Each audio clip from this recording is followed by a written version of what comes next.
The best show for Chicago sports.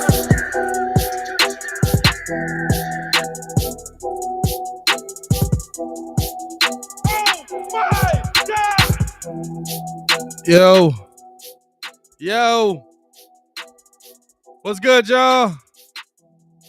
It's your boy Pat the Designer back at it again. Y'all already know how we get down, man. Appreciate y'all for tuning in and rocking with us for another show. We got a lot to get into here. The Chicago Bulls are who we thought they were. Unfortunately, that's how it goes sometimes, you know what I'm saying? But that's okay. I'm here to console Bulls Nation, not to condemn them. That's okay. Guess what? There's a lot of craziness happening around the NFL as well. Tyreek Hill wants out. What? Have the Bears done enough in free agency? What? My chair's sinking during this whole thing? What? And of course, kind of the piece de resistance. I don't know if that's the right word for this. It sounded fancy though. Do these leagues need to do more to keep fans in line?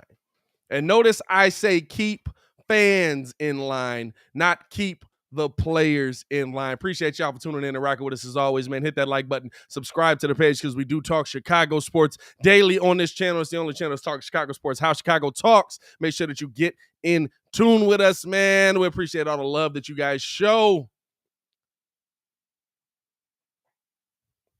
Last night sucked. That's all I can say about it. Last night sucked. Let me fix my chair, bro. I'm going to get the stuff for it today, but I don't like being 3'2". I'm just peeking over the, you know what I'm saying? It's irritating right now. I'm going to get the stuff for it today. They sell a piece to fix the chair that is $15. I looked at the piece. It's a pipe clamp.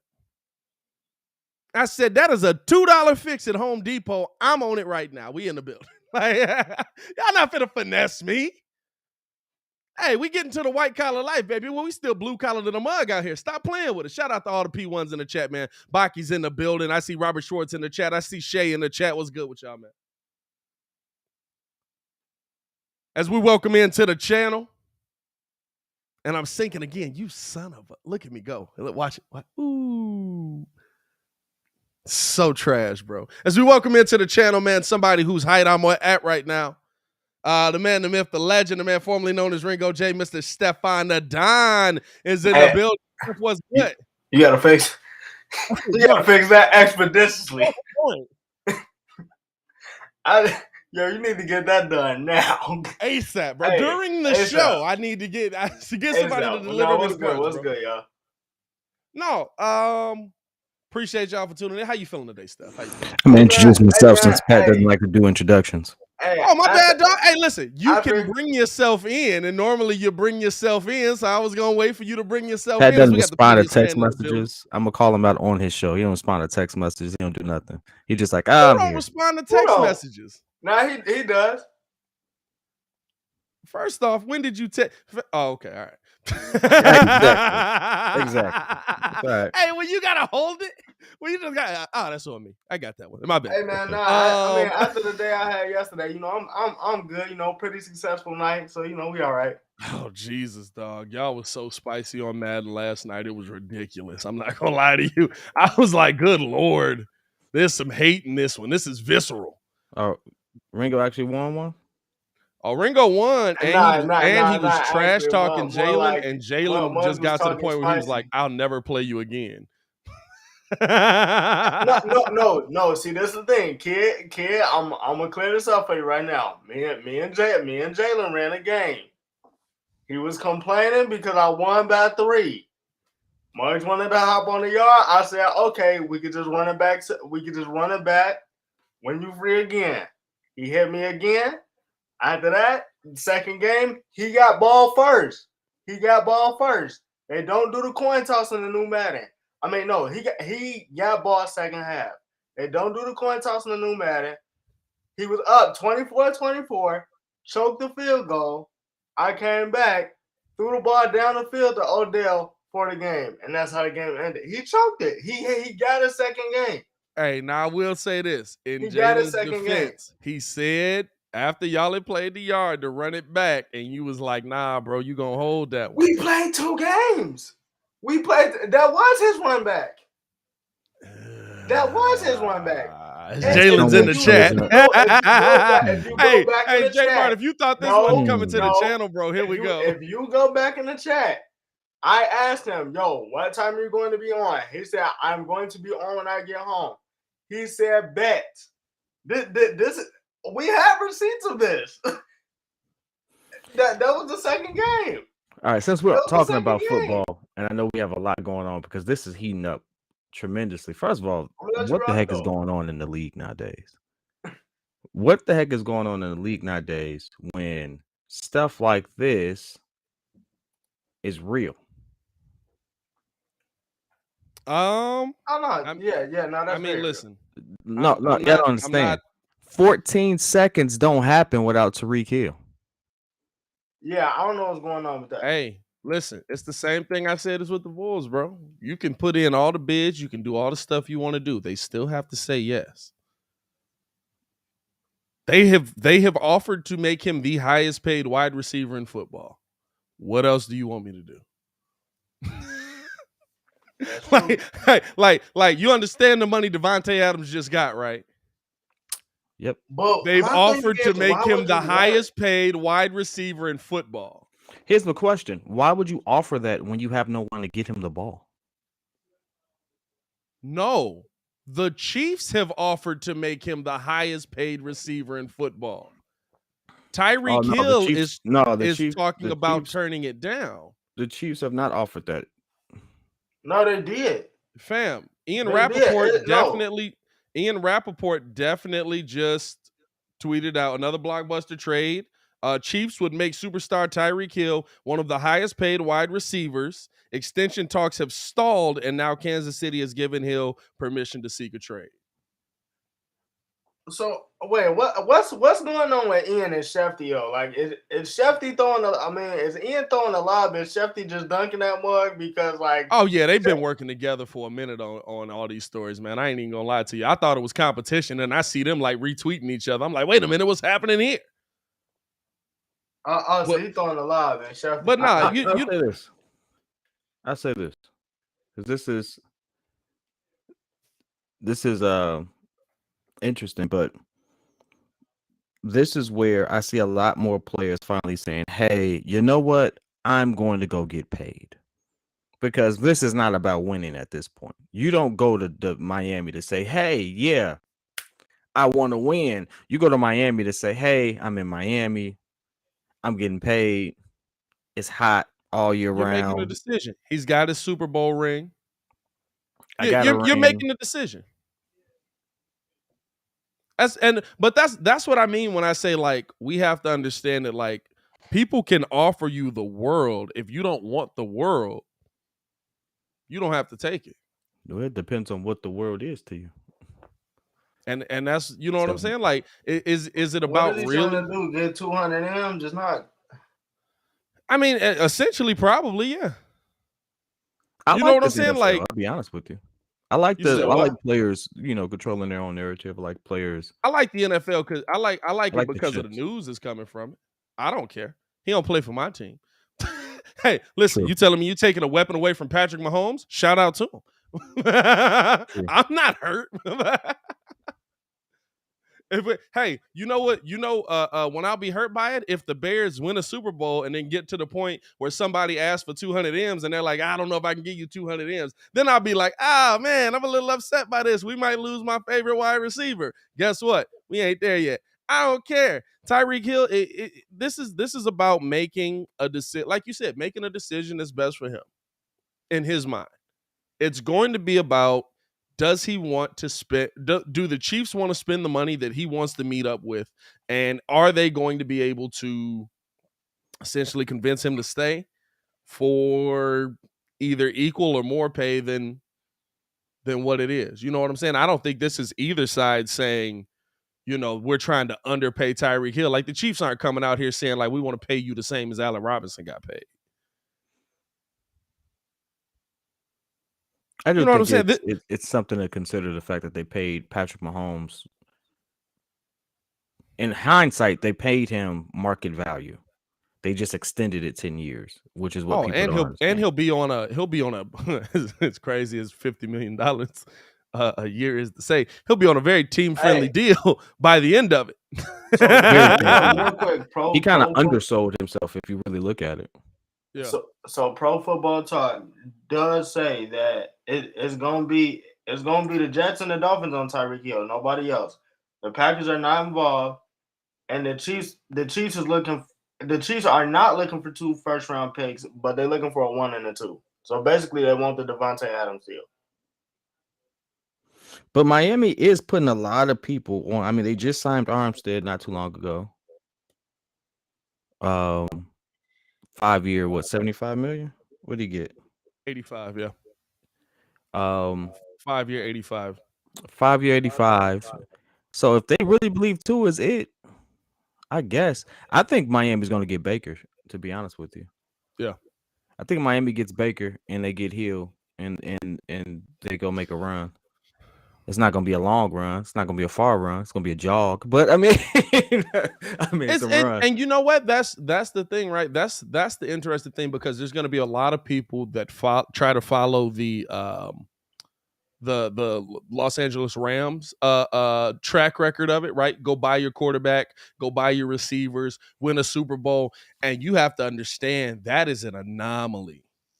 There are not a lot of teams that pull that one off, because you overspend so much by getting rid of it that if that guy at any point does not work out, you're trying to figure out, oh, we gave up a lot and we have nothing to replace him with now.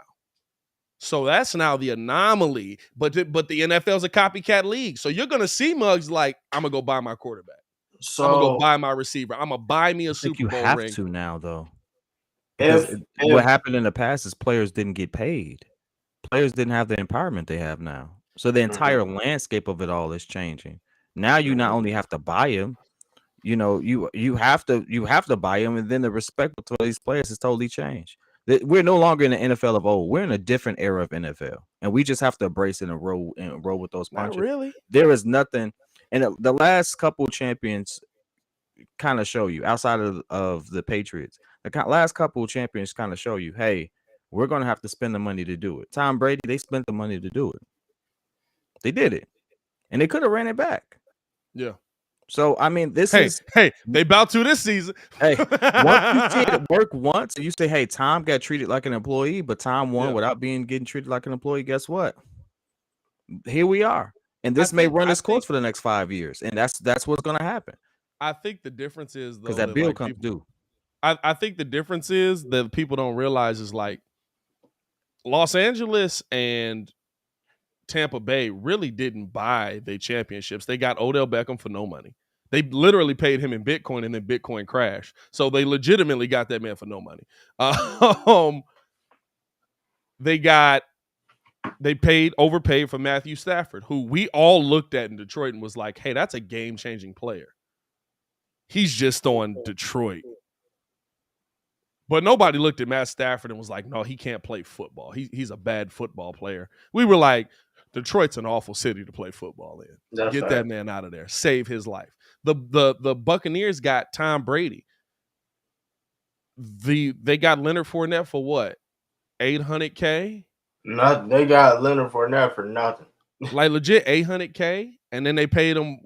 I don't even think they paid him yet since he's been down there. I think they got him like 2 years now for like 1.5 mil or something like that. Nothing crazy. They got Antonio Brown for like 2 mil because he just wanted to go win a ring with Brady. You know what I'm saying? You got Gronk. Gronk's the highest paid dude on the team. What did he get? 11 million for 2 years? And that's because it was like, hey, that's my boy. You know, you're going to pay him.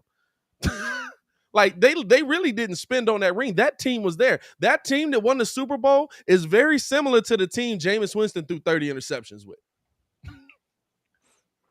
They bought a quarterback, and they bought a game-changing quarterback. And I think that's like Miami's going to try to replicate this, but you're going to try to replicate that with Baker. That's a very different player. That is a ridiculously different player. Now, the caveat is, say you do get Baker, say Miami does work out with that, and they get Tyreek. The good thing about Baker and Tyreek dynamic together is Tyreek makes Pat Mahomes look good, just like Pat Mahomes makes Tyreek look good. Pat Mahomes will throw a 5-yard pass to Tyreek Hill. He'll turn it into a 98-yard touchdown. Baker needs a guy like that to me for him to have that level of next level success. Don't y'all think? Yeah, absolutely. I think the only reason why I can Aaron Rodgers believe so. like Aaron Rodgers is because of Devontae Adams. You said you think a lot of Aaron Rodgers' success is because of Devontae Adams? Now, I'm not saying that he wasn't great before, but I'm saying as of late, you look at the last 4 seasons. Yeah, that's Devontae Adams. There's a lot of times where he would just put that ball up and Devontae would get it, and we know where the ball is going. Yeah, we all know. All right, he needs this play. Look for Adams, and he'd be double covered. He still get the ball. Like, yeah.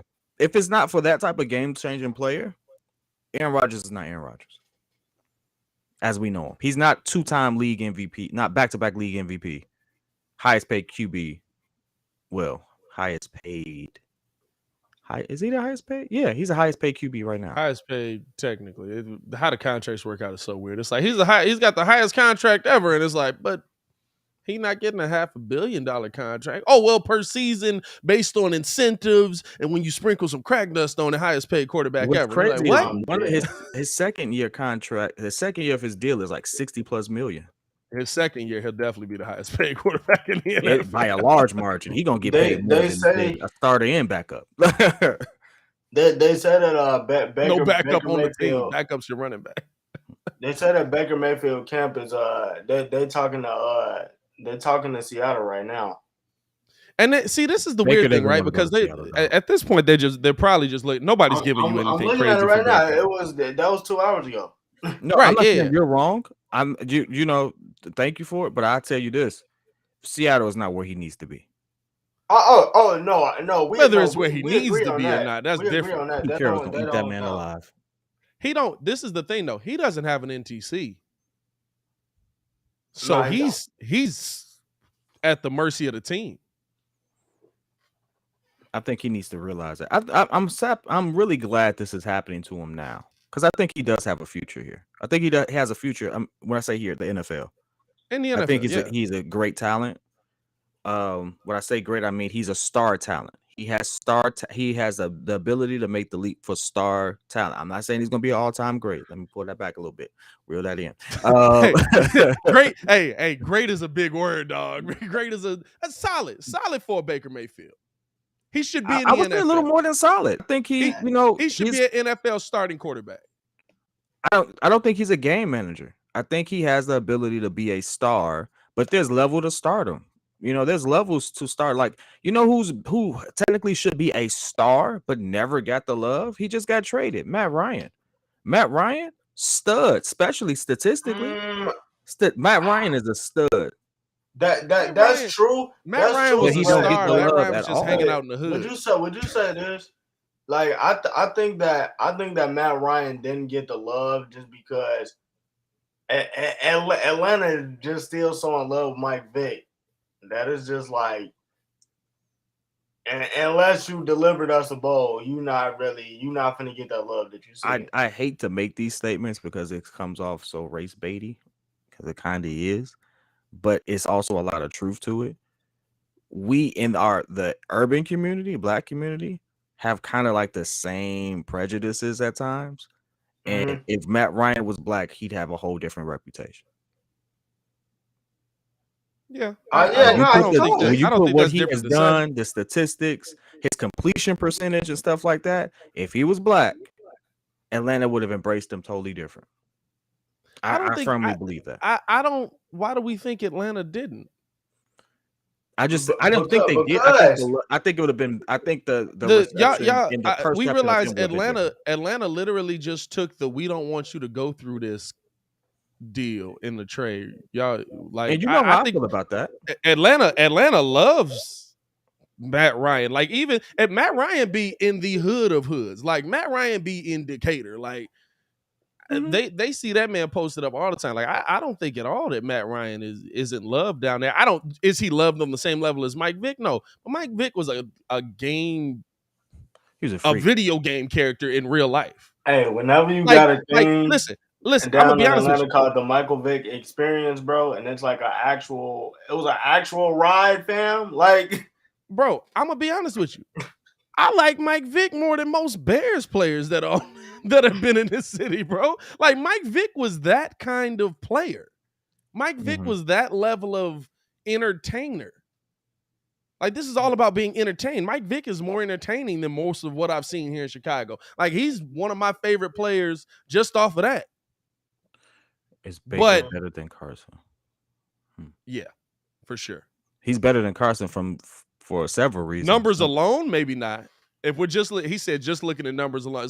Not numbers, but he said so. Is Baker Mayfield better than Carson Wentz based on just looking at numbers alone? Looking at numbers alone, probably not, because doesn't Carson have a 50 touchdown season or a 40 something touchdown season when he was going to win MVP? Carson's best years are behind him. Oh, for sure. I think Carson's. I don't think Carson's mentality is strong enough. Yeah, Carson's best years are behind. His best season was 27-7 for 4,000 yards in Philly. Man, that felt like a lot more close touchdowns. to that since then. Hey, man, that felt like a lot more touchdowns than it was. Well, he did go 27-7 in Indy for 3,500 yards, and he got injured. So I mean, maybe that's just tongue in cheek for me right now, but I don't know. He's so injury prone at this point that, I mean, how do you break both? What he did both? What did he tear? He broke, bro. He completed the pass. He had a weird one at the beginning of the season. He tore, or did he break something in his foot, right? But it was like both feet or something like that. He had a weird injury to start the season. 2017 was Carson's best year. He did 33-7. 33-7. Carson's best year was 33-7. From a touchdown INT perspective, yeah, yards 2019. I don't know. It kind of depends on what you value the most. I do value the one thing I don't do is I don't put a ton of value on the TD to INT thing, just because. Now let me clarify this. It's not just on a QB for interception. So when I see someone with double-digit interceptions, but they have like a 3-to-1 ratio on their touchdown and TD, to me that's still a good QB. Yeah, if you got a 3-to-1 ratio, if you throw 33-11, yeah, you're good. If you throw 33-16, you're a good quarterback. Like, this is when you start to get into like you're throwing 35 touchdowns and 25 interceptions. It's like, nah, you can play us out of a game for sure. And so that's the difference between Aaron and a lot of QBs. Aaron would throw 30-40 touchdowns, but he have single-digit INTs. But Aaron is so methodical with his, like, he checks down. The last time we call Drew Brees to check down. Do y'all watch Aaron play? Like, do y'all just sit? Like, I've watched 10 hours recently of Aaron Rodgers just throwing the football. It's methodical. Like, he has a lot of checkdowns. Yeah, Carson is better than Baker by the numbers. Baker's best season was 26-8. I think Baker's a better quarterback. This is the thing. I think Baker's a better quarterback because I think Baker believes that he's a better quarterback. I don't think Carson Wentz mentally is I think he can lead a team. Like y'all realize Baker Mayfield really thinks that he has the same level of clout as Aaron Rodgers, and he was going to hold out with the Browns. Baker Mayfield really think he that dude. Like Baker, you are like Jameis Winston, but better. You have more likability. You ain't do all the dumb stuff because Baker does have that. Yeah, but Baker has a season where he has just as many. He has a 1-to-1 ratio of TDs and INTs as well. Now again, he was on the Browns, and I think that season they had the all line wasn't what it should have been. Who, Baker? Yeah, I think one season he was like 22 and 22. That's before Stefanski was in there. He was 22 and 21. Now here's one thing I will give credit for Baker. No one's credit for this. 4 different coaches. Yeah, that's why I said. That's why I said, That's but tough. he didn't have Kevin Stefanski yet when he was coming in. And hey, listen, just listen to how Jay Cutler talk about his time at Chicago. He says the toughest thing was that every couple years you have to relearn a new system. He had to do it 4 times. While having no blocking. At a minimum, Baker had blocking. He had to do it 4 times though. Yeah. The man ain't been in the league that long. They have 4 different coaches, though. It's not every other year for him. It's like every year. That man has had a new head coach every year, a new offensive coordinator. That's tough. You can't do that. And That's then at why the I same tell Muzz, time, bro. he had a new coach when he went 26-8. Yeah. No. He You got gotta the give same head coach the as hate last that year. he's getting. Like, I understand that they expected him to be a little more mature and stuff like that. But when you really dive into a situation, I'd kind of be pissed and outspoken too. You have no stability here. You want to talk about me? You better fix your goddamn organization and shut up. Like, what are we talking about here? You don't even know where you're going. But They know where they're going now. No, they know where they're going now. But I would, if I'm him, I would have a legitimate cause for concern. Like, I mean, a legitimate gripe with the Browns organization, because it's like, hey, let's not make it seem like you put some real stability here. You really did. No, and listen, we're getting a glimpse into it, right? That's why I keep telling us, bro, outside of this show, and hey, listen, we ain't getting the recognition we deserve yet, but we'll get there one day. You know what I'm saying?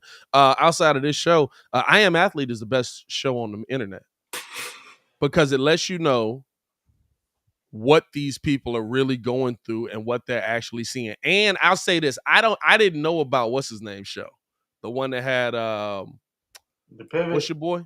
The Pivot that had podcast? Michael Beasley on it.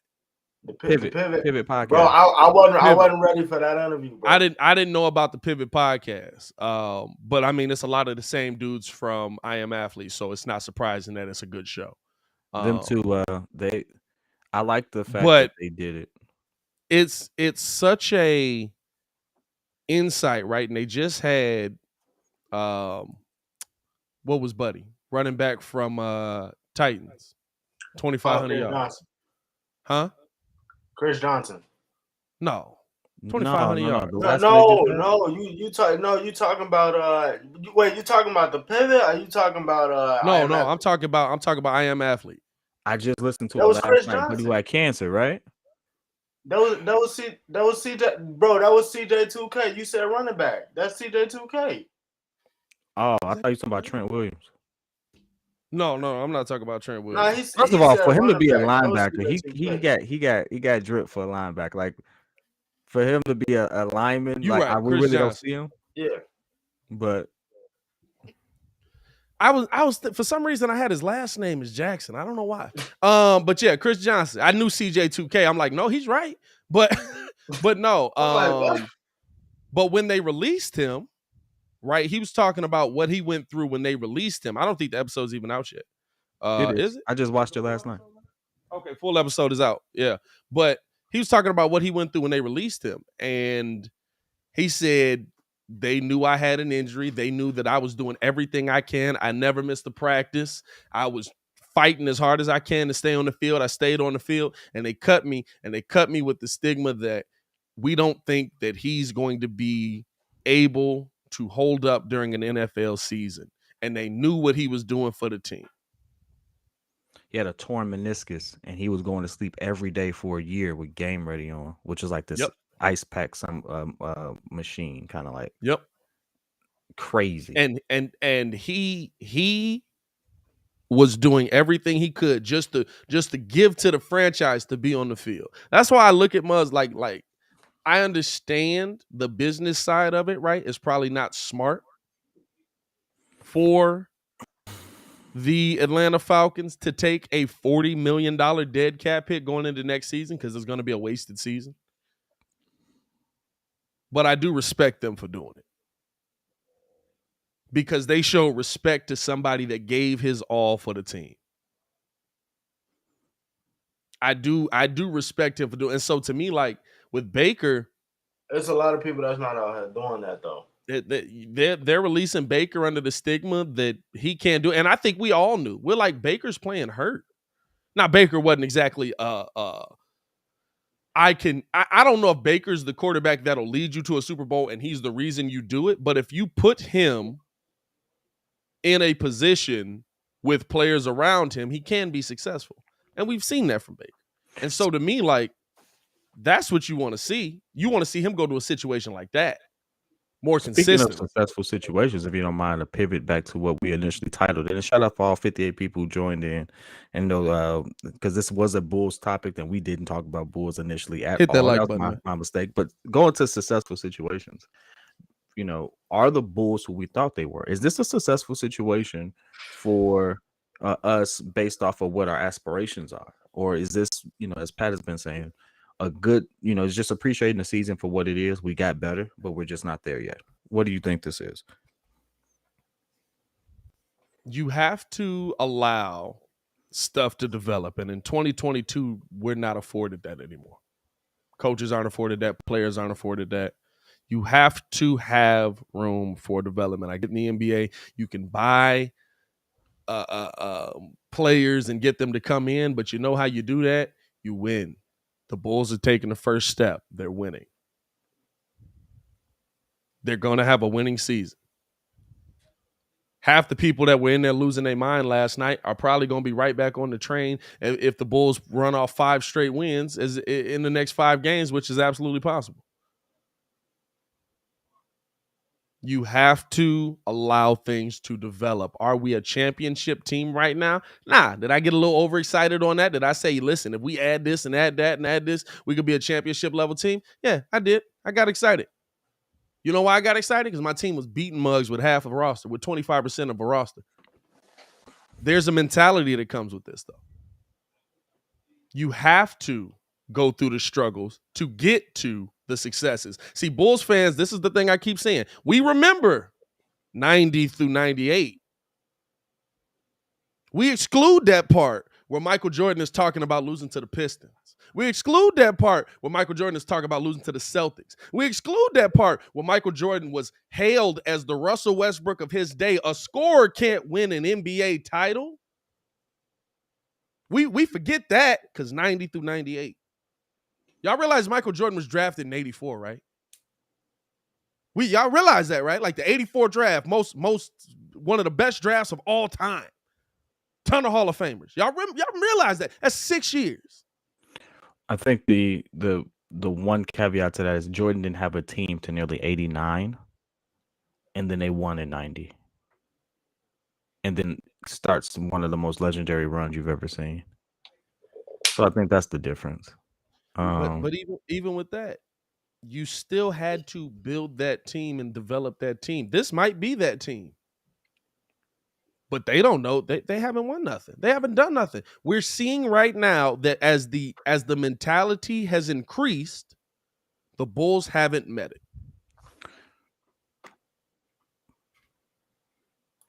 Nope. I don't want nobody else on this team jumping on this bandwagon. I told y'all at the beginning, if you jump on this bandwagon, Baki, you got to hold that one. He's the future, remember? Y'all got to hold that. Nope. I want him in a Bulls jersey until it hurt. I was definitely going to send a tweet out talking about, Baki said, I will say this though, I'm on board with P. Kid about Kobe White.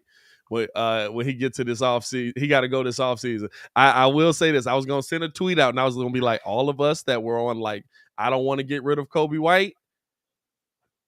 We holding that one. You can't leave. Yep. You can't leave. Hey, and that's the thing, right? Kobe is playing awfully. Nothing. Inconsistent as heck. I don't know what it is. And last night, here's the thing I'm not going to do, though. We're not going to blame people on this show. We're not going to blame people unnecessarily. They wanted to, the blame last night, and I heard Stacey King do this, and I don't like when announcers do this. They put the blame on last night's loss on Kobe White for fouling Covington in the first quarter. That is stupid. Oh, yeah, I didn't like that one. That can change somebody's whole. You want to know how narratives are created? Like that. That's how narratives are created. Like that. I love Stacey King. Stacey King is the reason that I call games the way I do with the excitement that I have because I love how he calls the game. I feel like he is the best announcer Chicago's ever had. Argue with your mama. Don't argue with me. To me, yeah, I don't fool with Harry Carey like that. I ain't gonna lie to you. Okay, all right. I don't fool with Harry Carey like that. Okay, Fam, you know why? Because got this the thing. breaking news. Because this the thing. Harry We got Carey had to breaking do it news. drunk. Stacey King can do it sober. Like, Harry Carey, he be coming in. Have a beautiful day for baseball. Strike three. I gotta say this. How Hey, you Pat, do we it? got breaking news. I don't care how you do it, as long as you do it. He could have been wasted every single time. Drunken master and everything. He got it done. Now, mind you, Hold on, I'm not a Steph, you Harry got some Carey breaking? guy, but I just know that as I start to dive deep into this announcer thing, Harry Carey got like 3 restaurants downtown that are great, by the way. So, Hey, you know I his mean, you Stacey know got to his get a restaurant for grandson. me. I'm just joking. Hey, you know his grandson's an announcer right now, doesn't even take on the name. Because apparently Harry was that much of a D-bag. Hey, we got breaking news, bro. All right, hold on. We getting the sounder going. Let's get it busting. Ringo J with the breaking news. We go out to veteran newsman Stefan Adon. What you got for us, Steph? The Dolphins. Oh, wait, shoot. Hold up. Hold on. Oh, come on, Steph. You got to have the news ready, baby. Big, bro. Nah, my fault. I got it. All right, hit it again. Hit it again. The Chiefs are trading Tyreek Hill to the Miami Dolphins per Adam Schefter. The full picks are a first, a second, a 2021, a 2022 first, 2022 second, 2022 fourth, 2023 fourth, and a 2023 6th-round pick. For a wide receiver? They gave up 5 picks, dog. For a wide receiver? Hold on, wait. You got to run this back. They gave up the 29th pick in this year's draft. So it's 29 and 50 because I've seen that. It's 29 and 50 for this year. They gave up 3 picks in this year's draft. Receiver. They gave 3 picks in this year's draft, dog. They gave a first, they gave a second, and a 4th round this year. Mind you, this year does have some nice receivers. If you have a legendary QB who can get it to him, and they got a legendary QB. Hey, listen, that's too much of a haul to pass up. I say salute to the Chiefs. Damn, I would have traded Tyreek last year. I don't know about last year. Damn, but you got to remember, bro. They have nobody on defense. They got to rebuild defense too, bro. They don't have a quarterback, bro. What are you talking? No, I'm talking about the Chiefs. Fam, what are you trading for Baker? To him. What are you trading for Baker? They got Tua. They sticking by Tua, bro. Dog, Tua can't throw. Tua can't play. Yeah. No. Y'all trying to argue with me. I know this. I'm telling you, they just sticking by Tua. We're just expressing our disbelief out loud. We're not arguing. We're just in big disbelief as to what the vision is. You got to paint the picture for me, baby. I got to sell me the dream. What are we doing? No. I told Pat, bro. Outside of Mac Jones. He was successful this year. But bro, name me an Alabama quarterback that's actually been decent. Bro, you got to go all the way back to freaking, what was it, Joe Namath? Didn't Joe Namath go to Alabama? Bro. Of course they committed to Tua. They ain't got no choice but to commit to Tua. Bro. I do want to say this. They could still get Baker for cheap. And there are some other talents they can get at QB. Mind you, no one's looking at this. And Crit's right on this one. Shout out to Crit. They could still get Baker for a lot cheaper. Like, they're not going to have to give up much. This is picks. true. I will say this. They gave up too many picks this year because the Browns at least want 1 first-round pick. And guess what? They're going to get 1 first-round pick for Baker. No. He's worth 1 pick. No, they gotta move Baker anyway. So they're not gonna get a first, but and nobody's biting. They might get a 5th, but I don't think the Browns have I don't think you can. How does trading picks work? Don't you have to freaking, like, you can't trade the same pick in like multiple drafts? Or something like that? They could trade. So they didn't trade any first round picks in 2023. So they can trade a 2024 first round pick. You can't do They not back to gonna back give- years. Hey, if they might give him a first now. They ain't got no choice. You got to commit to somebody, bro. And they already committed. They got their QB. Bro. Now listen, heck of a wide receiver tandem. All they need But- is a QB at this point. And they got Yeah, Gesicki. but hey, Are they gonna hey, hey, if they bring back Fitzpatrick, this might actually be good. they got Fitzpatrick can actually Gesicki get too. you 8 wins, dog. So you give him some beast, he can get you 10. I'm serious. I would want Fitzpatrick back in the Miami Dolphin uniform. I bro, really I'm in would. disbelief. I can't believe they traded 5 picks for a wide receiver. Where is Fitzy at? Where's Fitzmagic at? Is he Fam, still a free agent? the Chiefs need to rebuild their The defense. Commanders. Hey, listen. I agree with you, bro. I 100% agree. The Chiefs win. Listen, Y'all, this Chiefs. is AD trading Malcolm Brown for freaking or I trade Hollywood Marquise Brown for Brown. freaking Justin Fields, bro. Yeah, Fam. wait, hey, time out. So are the Chiefs the worst team in the division? Depends on Yeah. what they do in the draft. Are the Chiefs the worst team in the division? No. They were the favorites before they traded Tyreek Hill. They're not the favorites anymore. Think about the AFC West. They don't have a defense. Byron Pringle is gone. I'm just saying. Hey, I'm in disbelief, bro. That's To mind get- blowing, to bro. get- Tyreek Hill what? gets a 4-year, $120 million extension with $72 million guaranteed. Pay that man his money. Shout He's out to absolutely worth Tyreek it. Hill. He's absolutely worth it. He's worth the money. I don't think there was ever a question that he's worth the money. I think that. I mean, I think it was one of them things where you had already.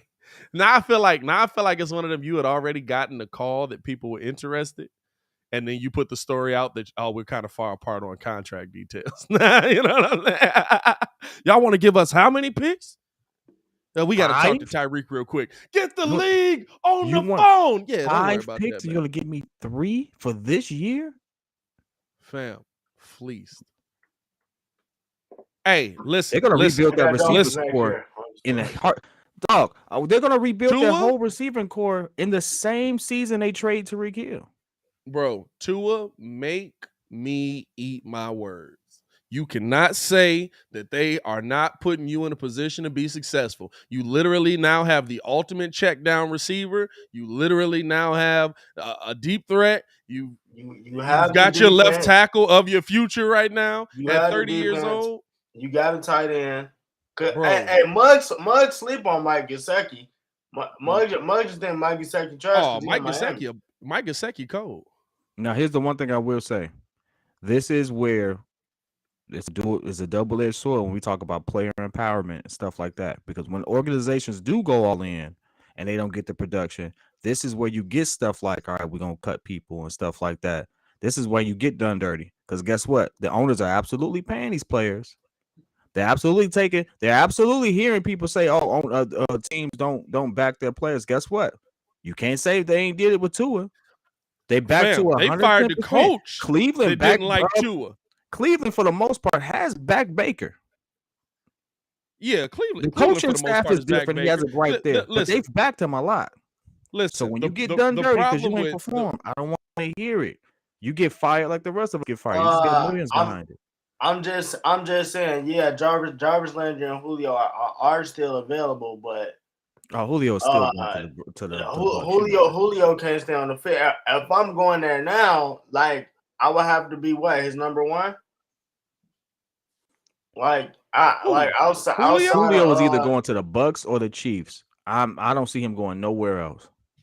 Like if I'm Julio, I'm going to the Bucks. If I'm Jarvis, I'm going to the Colts. Hey, listen, it's all about back to the Browns. Listen, whether they believe in him or not, I don't think Tua can play. I don't think what's his name was wrong. Now the Chiefs are going to need to draft a wide receiver just like the Packers in the first round. It's looking bad for the Bears getting a good wide receiver on the second round. Not really. It's so many receivers in this draft, bro. I got a lot of draft stuff coming y'all way as well, bro. A lot of draft content. I've been looking through all the 10 are going to be gone by the time we get there. This is a receiver. Bro, it's so deep, bro. They're going to be drafting receivers in the fifth round that are going to make an impact, that are going to be 2s and 3s. There's going to be receivers in the 5th and 6th round that's going to be 2s and 3s. But I'm saying, we're talking about the 5th round. By the 2nd and 3rd round, there'll be an opportunity to get somebody. Fam. And the thing is too that I feel like we forgetting. I feel like mugs forget. They still have McCole Hardman. Like, you don't move off.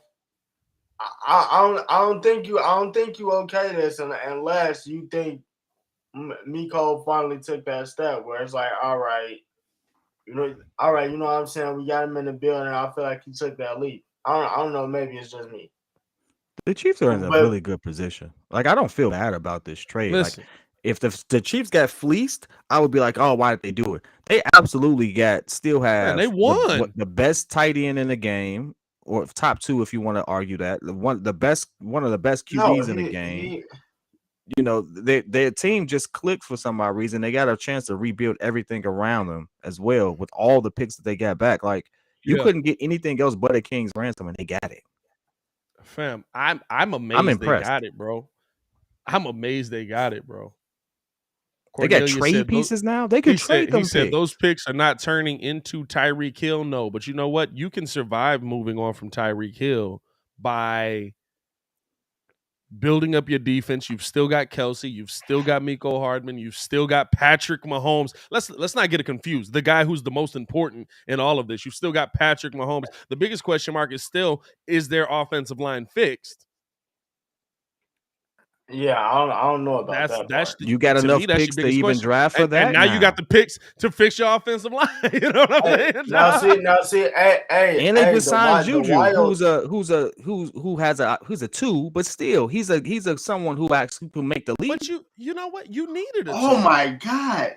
Hey, time out. You forgot about Juju, didn't you? Tyreek Hill is gonna get 25 M's a year. Yeah, he should. 25? Yeah. Do you know what Devontae Adams is making?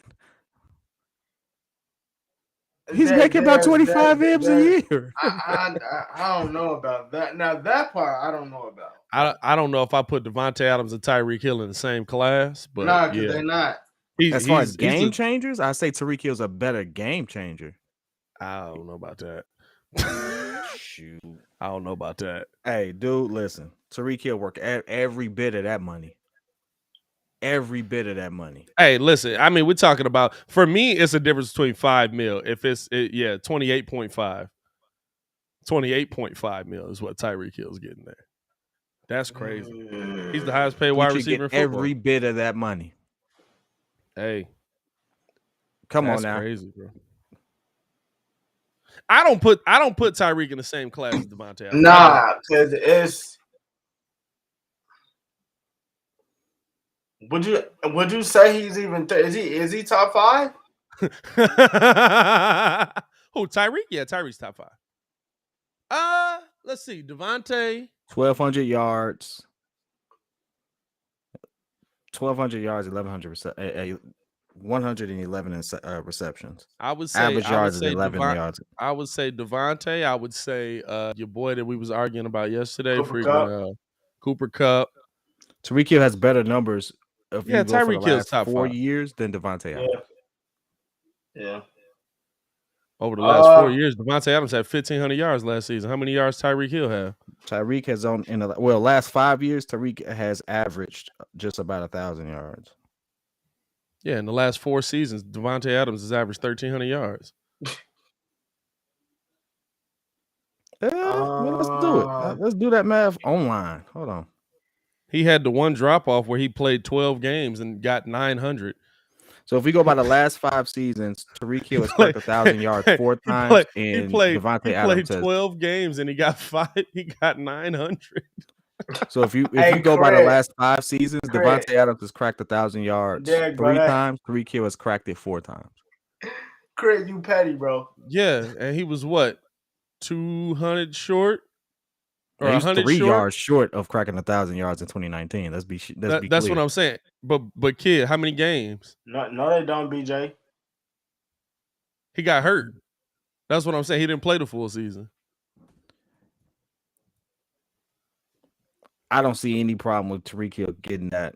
I don't Tyreek see. Hill- Listen. Tyreek Get your Hill money, had brother. I'm not a tripping on. 1,500-yard season with 87 receptions. Hey, get your That's money. tough, dog. Come on. Hey, I just said to me, Devontae Adams is the best wide receiver in football. I will put Tyreek Hill as the top 3. I'd agree with that. I would say I got Cup as 1 right now. I got Adams as 2, and I got Hill as 3. I got Coop number 1. I'd say that because I feel like 1. what's his name? I feel like what's his name fell out of the top 5 because they don't get him the ball enough. D-Hop. They use D-Hop as just an over-the-top weapon. It pisses me off.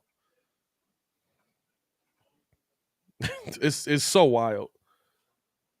I hope that Deshaun want that old thing back. I hope Deshaun want that old thing back. Unfortunately, every time we try to go back to the Bulls, something happens and we end up talking about football anyway. Like, but you saw Odell say he openly coming back to the Browns. Well, yeah, we'll see. Is that done? Odell is talking to the Browns about a possible return. That's not surprising to me. He talking to him about coming back. That's not surprising. To the Giants. Sure, I'll take anybody over Kenny Galladay right now. I bet you would. Hey, listen, Kenny Galladay is not the problem. The problem is the guy trying to get Kenny Galladay the ball. All right, listen. That's wild, bro. I don't even know how to get back to the Bulls off of that. Do y'all think that the Bulls are who we thought they were? Do y'all think that they're just in the beginning of this?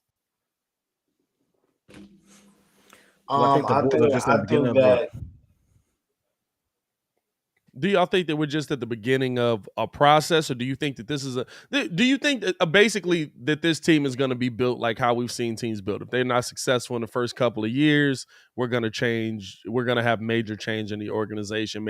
I mean, what we've seen with Brooklyn, what we saw in Houston, not really Houston. Houston was riding for a while. What we could possibly see down in Atlanta coming this season. I mean, I think they could be looking to make a coaching change already. And we're talking about 1.5 years into Nate McMillan, and I don't agree with it.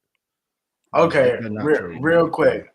I don't mean to get off of this, but this is absolutely the last thing. Well, here we go. So they say overall the deal is 4 years with an extension of $120 million. That's fine.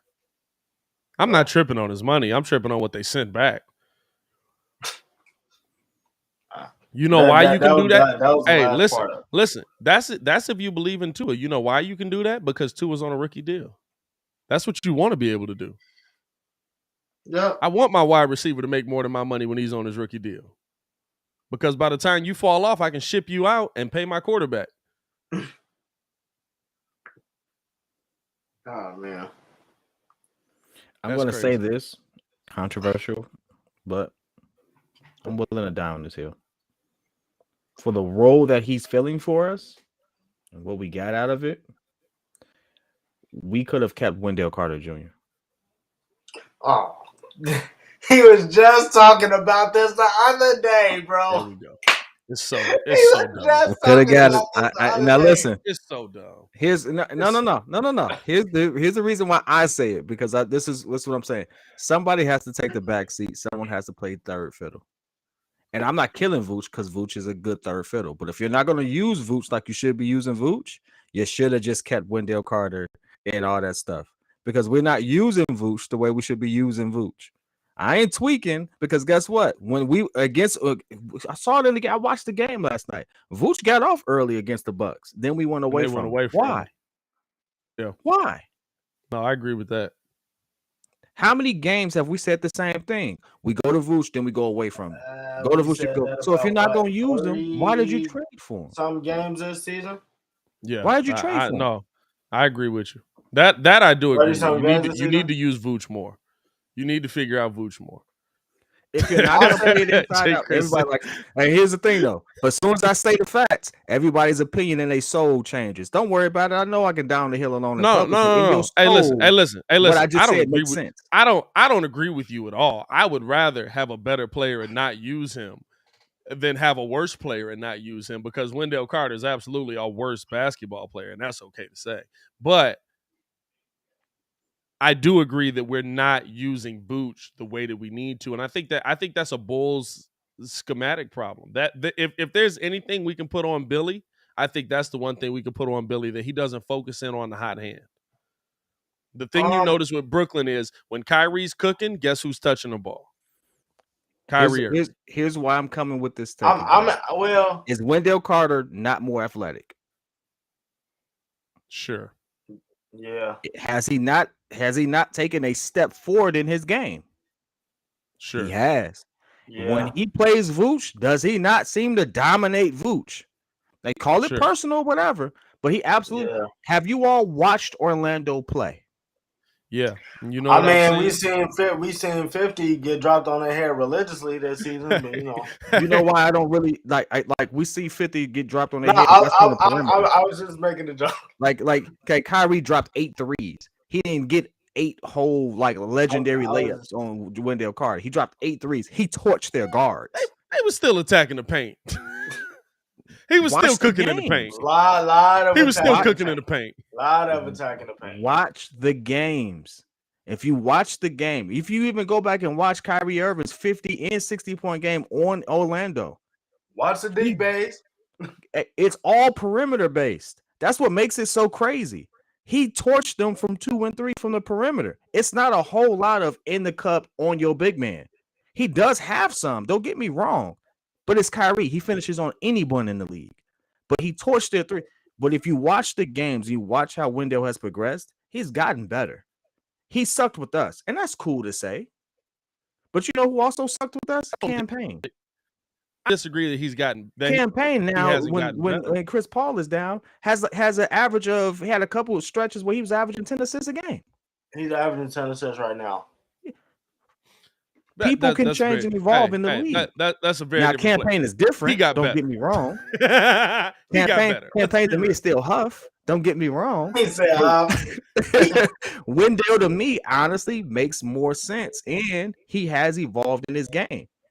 So from what we see, if we had given it time, it could be one of those things where, you know what, we should have kept him.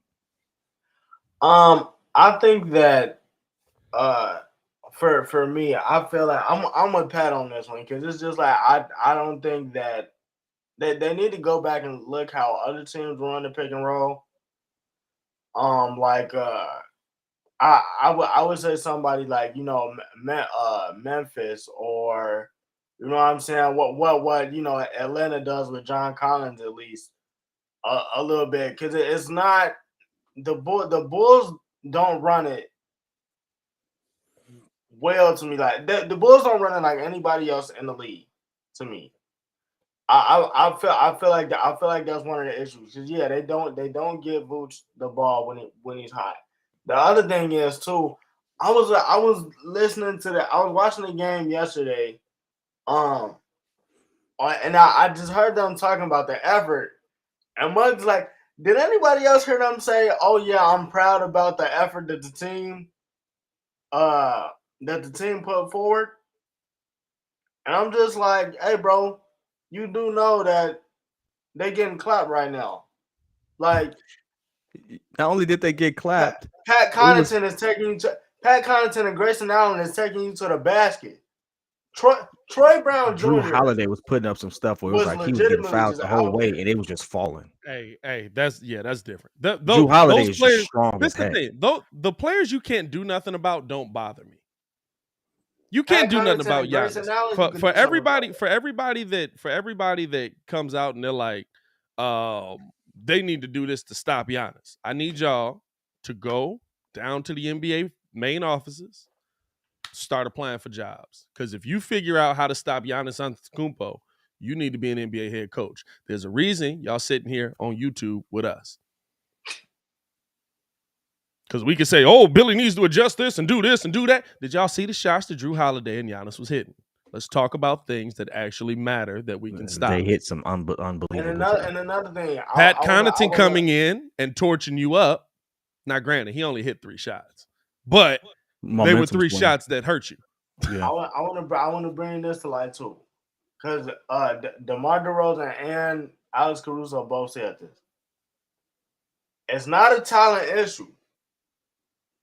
This is not executing. It's a mentality. This is what happens when you have injuries throughout the season and you have long stretches of where you kind of just do what works for the moment.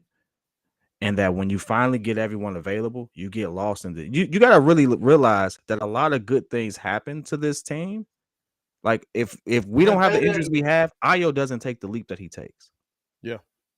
Agreed. Now we know we have a star. His progression would have been delayed coming off the bench, and it'd have been a lot more. He's been starting like half the season. And y'all understand, like, y'all understand he's exhausted. He's still your starting point guard. They moved him to the bench the last couple of games. He's exhausted. He's tired. Absolutely.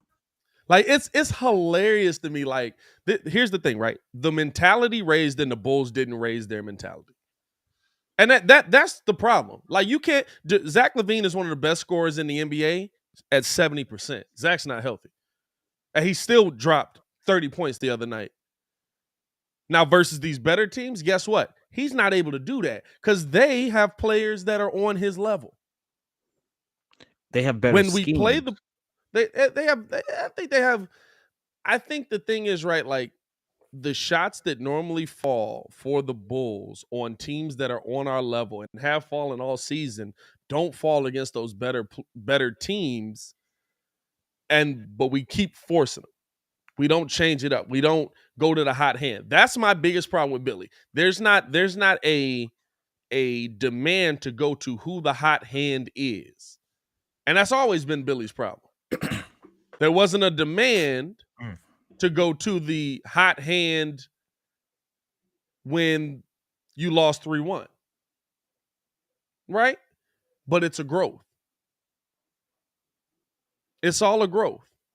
It's all about moving forward. There are steps to this. Have the Bulls hit their wall for this season? Maybe. Maybe they have. Does that mean that this team is never going to be able to figure out how to play basketball and win championship basketball? And what people don't think about is you think that this is all just a one-season thing. This is not 2K. This is a multiple season thing. You know what's going to happen next season? The Bulls are going to go out in free agency and probably add somebody. You might see them add somebody major. The NBA is an ever-changing thing. And for the first time in a long time, the Chicago Bulls are a winning organization, and Chicago's a destination that people enjoy being in and want to come to. Because if you win with the Chicago Bulls, you're a god. We have to be realistic about where we are. This is not Portland. This isn't Milwaukee. Milwaukee is the NBA champion.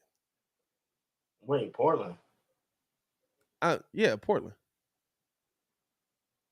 What I'm saying is nobody wants to go there.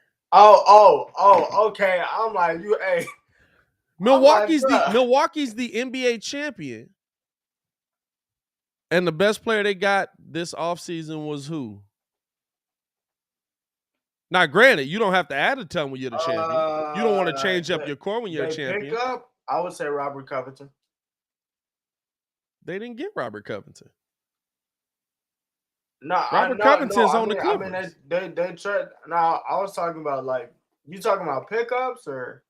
I'm talking about on Milwaukee right now. Or even last year. Oh, I thought we were still on Portland. My fault. No, I'm just using them. Really do nothing. I'm just using them as an example. You know what I'm saying? Like Giannis is legitimately the best player in the NBA. To me. I think KD is still Okay, KD's the best player in the NBA. KD's just been hurt. Yeah. Giannis is number 2 in the NBA right now. I had to walk that one back. Giannis is number 2 in the NBA right now. And he's adding to his game every single year.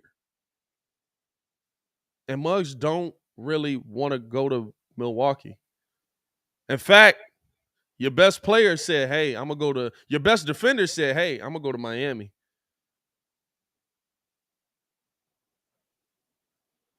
Like, it's not a slight to him. It's not a slight to Giannis. It's not a slight to what the Bucks have built. But if we're being real, there's not a lot of people getting in line to go to Miami. You can get people to Chicago if you've got a real organization. There's not a lot of people in line going to Miami. My bad, Milwaukee. You can get people to Chicago if you've got a real organization. Hey, but you know what? To even buffer your point, I'm gonna tell you like this. I mean, it was the same thing that could you can say that about Portland. I mean, it's not a lot of people, and I told you this when Zion got drafted. It's not a lot of people that's trying to go to New Orleans. Exactly. And Zion is gonna be the first person to not sign the rookie extension. I want y'all to like. I know that's probably not major news because he hasn't played, but that's actual major news. Like, nobody's lining up to come to the Pelicans. So I'm going to leave. And that's what I'm saying, right? Like, what did he say? Thanos said, we picked up Grayson Allen, Serge Ibaka. We didn't need to change much. We didn't care about people coming here for the glam. We're about winning. That's fine. But y'all didn't have a ton of options either. And those were trade pieces, yeah. They didn't have an option to go there either. They had to go there. But it's not a slight to Milwaukee at all. They've won a championship by building internally. That's a good way to build. Guess what? There didn't used to be people that wanted to go to Golden State. I'm not saying that people will never want to come to Milwaukee. Didn't nobody used to want to go to Golden State? But what I'm saying is, like, Chicago's a place where if you're winning and if you can get your team on point and you can get your team moving in the right direction, people will want to come to Chicago. This is step one. Mm-hmm. You got to be winning to get people to want to come to Chicago. The amount of people that believed in AK and Zach LaVine enough to come to Chicago that we got, let's be real, we signed Lonzo and we signed DeMar. At the time, Lonzo was somebody that the NBA was looking at as, oh, he's a nice role-playing piece. And DeMar was kind of the same thing at that point in his career. We didn't like we paid them major money because we believed in them, but that wasn't the big free agency fish at the time. Lonzo, maybe. I feel like Lonzo was kind of big for New York. They were salty they didn't get him, and we didn't really throw a big bag at Lonzo. We paid him. No, Lonzo getting 80. Lonzo got a very, very agreeable contract. Like we paid these people market value, and we have to realize what market value means, right? The market they're in dictated that this is the type of money we paid DeMar over market value. We pay who? We paid DeMar over market value. No, we didn't. We paid him 80 over 3. He only got 80. I thought DeMar cleared 100. No. What's DeMar contract? Vooch, I think, is at 100. Well, Vooch got his contract from Orlando. Vooch is 100 over 4. Yeah, he getting 25? 25 a season, which is, again, market value for an all-star big. 3 for 82, so he getting 26 million. Oh, that's what it is. The numbers work out the same, basically. He getting 26 mil a year. So, yeah. But even that's not, like, y'all realize this is a win. We want to win now. We want to be competitive now. But we also realize that if we're going to be successful, that dude Zach LaVine over there has to be great. And for him to be great for us, he got to be here. For him to be here, you got to show him that you want him to be here by putting players around him.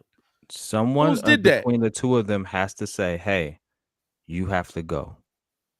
What I mean by that is one of them has to decide who leads the charge. The Heat don't work if Dwayne Wade and LeBron James are battling over who takes the shots. Dwayne Wade 100%. literally said, "Hey, you need to be the guy." Even then, 06, Shaq said it. We not going to the chip if we don't get Dwayne the ball. Gary Payton had to pull him to the side and say, "Let that young fella rock." Yeah. And Shaq should have learned that, because that's what Shaq's biggest regret is about Kobe. I didn't let him be Kobe. Yeah, but at that time he was trying to get more than Kobe, so they was still competing at that time. It's different. He realized that now. Yeah, hindsight's always 20/20. Yeah, It's crazy, but like the best chance he had of being legendary, the best chance Shaq had at being Kareem was if he had took the backseat to Kobe, Yes, and it was already happening. they would have gone down as the playoff run. Look at it. Shaq was dominant, but you can't say I carried you if my coworker is averaging just as much as I am. No, they would have gone down as the best tandem of all time. They would have, but that's still Magic and Kareem, because they got it done. Yeah, More time. no facts. They would have gone down as the best 10. They would have won 8. I think they could have. Like even just looking at the NBA there, they would have still blazed through the Western Conference. Maybe you know what? They would have took 2 from. We would look at the Spurs different. They would have took 2 from the Spurs. So we would look at Tim Duncan completely different.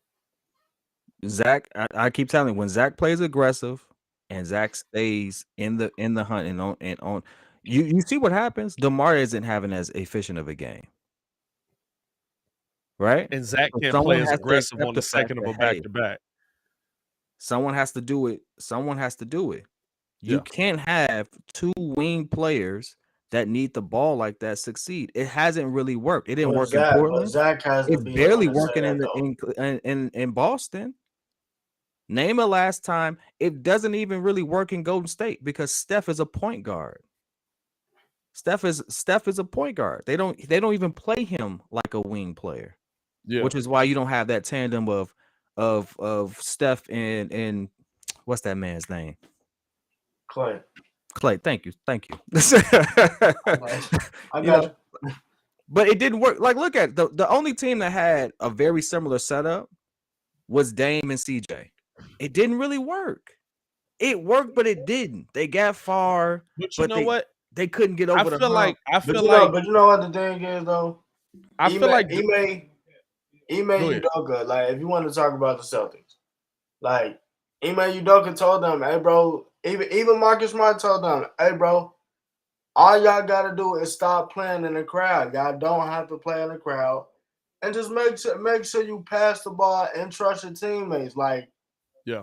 We here for a reason. It's not like they can't get it done. So now you look at that and you look at the fact Jaylen Brown was already bought in on defense, but now you see Jason Tatum actually doing it. That's why those 2 are thriving right now. That's because he's also hurt. But he also told Jason, hey bro, like this is you. Like this is you. This is your thing, and he's absolutely taking control of that.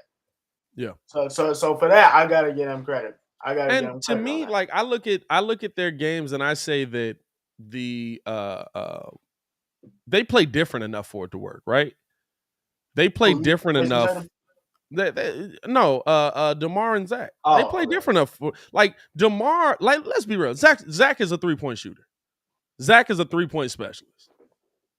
When he's healthy, Zach LaVine is what's he shooting right now from the 3? He's hurt right now. He's shooting what? I'll check it out. 37%, something like that. 38%. I thought he was 40. He might be at 40%. Nah, Lonzo is the only one that's at 40 right now. Lonzo, he ain't played nothing to knock him out of 40. Yeah.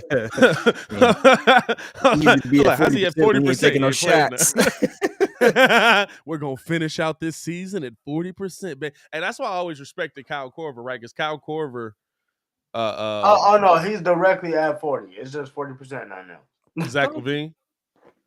Yeah. He's a 3-point specialist. I do these numbers, baby. He's a 3-point specialist. DeMar DeRozan wants to live inside. That works beautifully together. To me, the biggest problem with Dame and CJ is they the same dude. Dame is just better. Like Dame's a little bit. Hey, the reason Dame and CJ have a difference is because Dame can shoot from the logo and CJ don't. Well, he just expanded his range. But that's what I'm saying. Like, but the range don't matter. Like, he gonna shoot from the logo or he gonna shoot at the line. It's still a 3-point shot. But Zach is threes, and he can get to the bucket whenever he wants to when he's healthy. DeMar DeRozan is mid-range, and DeMar DeRozan, he only goes to the bucket. If you notice, DeMar really only go to the bucket if it's a fast break or if he pump fake you all the way out of your Nikes, and then he do the step through lay. DeMar really not driving a ton to the bucket. What do you say? Bullshit, Kevin Durant. Yeah, hey, Ryan, let's do it. Stop. Let's do it, brother. Yeah, hey, we should. Sure, let's do it. But no, like I look at this team as this is all about moving in the right direction with the right steps. It's step one, baby. It's step one. Bulls fans, it's okay. We're gonna be okay, and it's okay. Hey, listen, we are going to make the playoffs, and it's going to be great experience for Zach. I want to see how Zach responds to it. I want to see how Io responds to it. DeMar has already been there. Tristan's already been there. Yeah. Well, they got rings. So it's going to be good experience. Well, he got a ring. He got Alex Caruso got a ring. Alex Caruso got rings, and Tristan got rings. Yeah. And so I think what happened is there was a bunch of people. Like AK was like, "Hey, we need to have an impact this season." But I truly believe when he says, "I'm not done," this team's gonna look different. He's not done. Hey, I want y'all to understand this. Now, I don't think it's gonna happen because European players generally don't move because of the loyalties of country, and they kind of bring that over to the Americas usually, and when they play with American teams. You don't really see. But listen, if it was a fifth, we'd all be drunk. If you can get that connection of, hey, I'm the guy that believed in you and took you in the second round, and you're a superstar now. If you can finesse that, and you never know with NBA players, you get Jokic in this mug. Hey, kid. That's the only jersey we gonna see him cop that he's going to religiously wear. Because it's a big. Just because it's a big. Hey. You know what? Just because it's a big. Yeah. I don't know, man. Nah, y'all know the style of big I like, though. It's not really nobody with that style no more. I want somebody that's going to punish you. Like, Jokic really ain't going to punish you unless you turn your back on him. But here's the problem, though. You want to know why I don't want him? Because everyone around him now has to placate to him.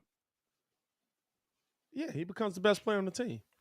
Oh, he's the best player. He's basically the best player in the league. No one gives him credit. You're supposed to placate to the best player on the team.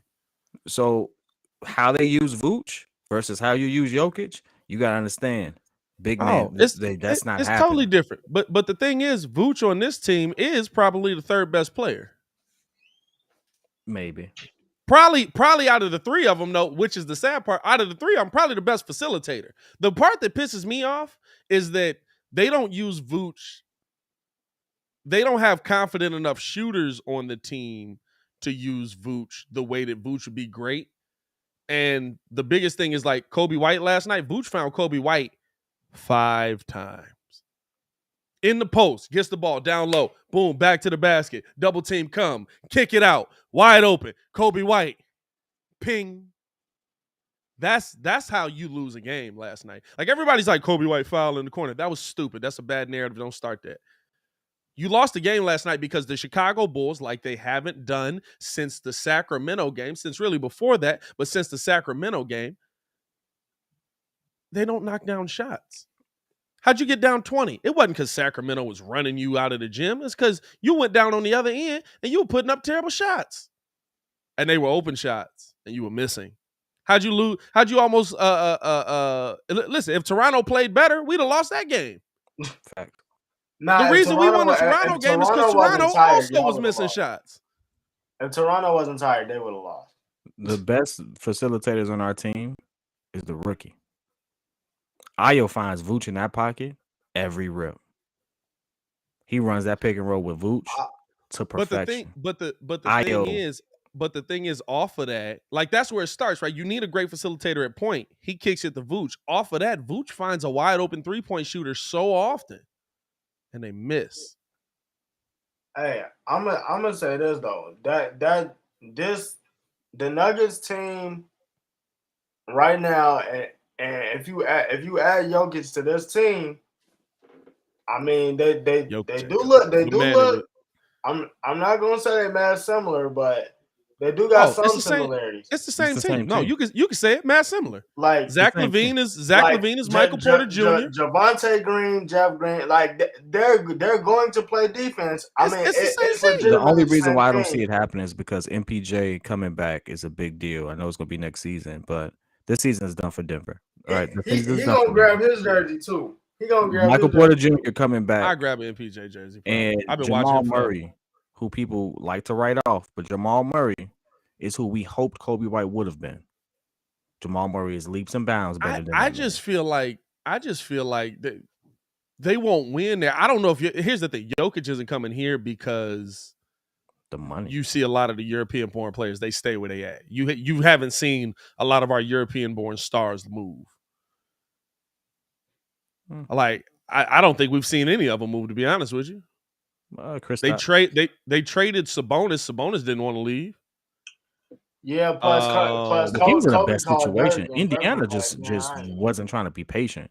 Yeah, Indiana had a squad. I don't know what they traded Sabonis. Sabonis didn't want to leave. Jokic is still there. Luka re-signed. Giannis re-signed. Who are some of our other European stars? Is that it? I will say this though: the reason Porzingis was traded everywhere.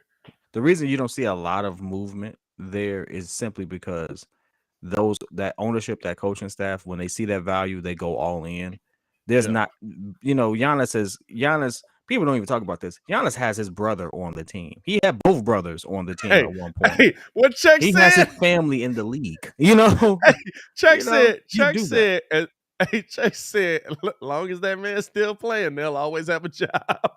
Hey, he don't get no tick except for blowouts. Hey, Thanasis be there for more it was support. so depressing because in the chat tonight, they was blowing that out, and everybody was like, "Oh, Thanasis getting ticked tonight." He getting ticked tonight. Here's the crazy thing: Thanasis can play. Bro, he actually can. He could be Julius Randle if they let him evolve a little bit. He really could.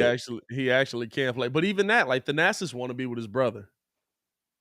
Which means he's willing to take less to be on the bench to root for his brother. Which, coming from where they come from, I wholeheartly respect. I rock with it. As a family, guess what? All of them go back home. It's tight. And they're the men. But even look in history. Games checked. Even look in history, right? Manu Ginobili could have went and been a starter somewhere. He stuck it out.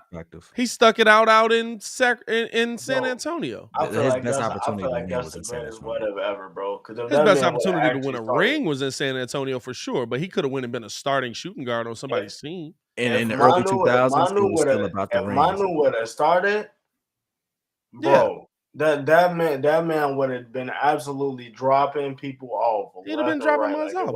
But he wanted to stay. Dirk Nowitzki stayed 20 years down in Dallas. You know what I'm saying? Like that, you see that a lot from European-born players. They stick it out. They rock with their team. So I don't think there's going to be movement, but I think, hey, AK is going to be in his ear. Hey, man, I picked you second overall, baby. Come on now. You showed me that leg. Nobody else believed in that leg, dog. Nobody else believed in that leg. I believed in that leg. It's one of those things where I love the idea. I think the best opportunity for us, honestly, is going to Bradley Beal. Trade DeMar. No, I would trade DeMar for Bradley Beal. I'd trade DeMar for Bradley Beal. I don't think it would work together. I think you'd be in the same situation. Bradley Beal was more of a downhill player. Yeah, but you'd be in the situation with then you become the Portland Trailblazers. I would love to see. Because Brad actually get to his spot and get to where he gotta go. But whereas Zach hasn't. I would say Zach hasn't completely figured it out yet. Because Devin Booker is a 3-point shooter, but he absolutely loved that mid range. Devin Booker has made the leap. When I keep telling people, Devin Booker, when you sit there and talk about people whose games look like Kobe, from Kobe's prime shooting, the net wouldn't move at and times. I told y'all this 2 years ago. Y'all laughed. I keep telling people. Y'all tweaking. He not better. Kobe's prime from the mid range right was leaps and bounds better than DeMar's. Ringo, this the thing. This the thing. You told us that he was better than Zach at a time that he wasn't better than Zach. Who? He absolutely was better than Zach. Though. No, Devin. I'm talking about Ringo. No, he absolutely was better than Zach. I told you the comp should have been him. I told you the comp should have been him and Bradley. He wasn't better than Zach. He wasn't better than Zach last year. This year, I will say he's better than Zach. This year, he's better. Listen, last year he was better than Zach, but I disagree before. Well, last year he had Chris Paul getting him in the right spots, telling him when to shoot. Last year, you know what? And this is the point that I wanted to circle back around to with Wendell Carter Jr. because the funny thing is we give people credit for evolving. Well, hold on. We give people credit for evolving when they play with higher IQ people, but we get to see the effects of it. Devin Booker took a leap in his game because he plays with a higher IQ person. Chris Paul can retire right now, and he needs to be on someone's coaching staff. That's how much he impacts the organization. Period. The way he can connect with every generation of basketball player now, you really don't see it. He's the old guy who can connect with the young guys that commands respect, but he don't do it in a way that like I'm sonning you, and he just connects. That is a skill. You can't teach that. I don't know. Because I hear a lot of players talk about Chris Paul, and they do not like this man. And that's people that have played with him as well. Competing against him. No, they don't. People that are his former teammates don't like this man. Chris Paul said it. He was like, man, only reason why I came is because I'm competitive. I'm gonna cut you out when I'm on the court. D-Book do the same thing. So it's definitely. It's a look, I rock with it, but you usually don't see them players as coaches. You usually don't see them players as coaches. Like Rondo's gonna be a coach. Now, but here's the point of it all. We look at Kobe White earlier this season. We say, look, he's playing with higher IQ people, so therefore he's better. He's doing more. You can see the evolution of his game. But we don't sit there and ever do have the thought process of, well, that could have been anybody in that situation. Wendell could have absolutely evolved. Wendell has evolved, and at this point, between the two of the people, all the people that traded, he's the best of the people we've traded, and he has the highest ceiling of the people we traded. I think it's Gafford. I'm not going to go that far. I think it's Gafford. You crazy as heck, though. What the heck does Gafford do? Gafford can't even put the ball on the floor. Gafford been hurt. He did, but he just been hurt. Gafford can't even put the ball on the floor. We've literally seen Wendell come back into Chicago, put the ball on the floor, and take our big men to the cup and dunk on him. Oh, you talk about on the drive, yeah.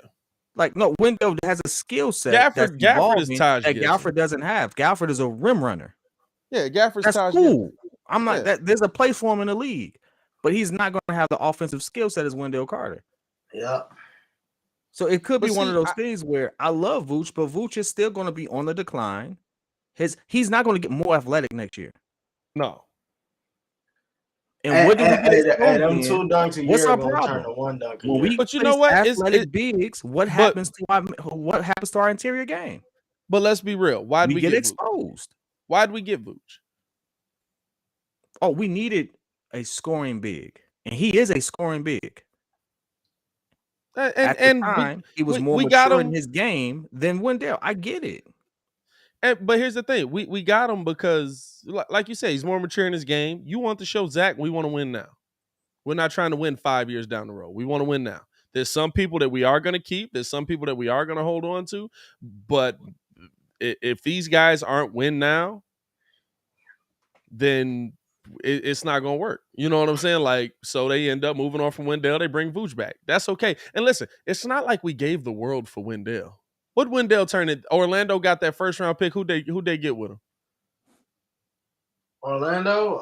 Yeah. Who they getting the first? RJ Hampton? Yep. Okay. It's not, so we traded Wendell Carter and RJ Hampton for a double when he sucks.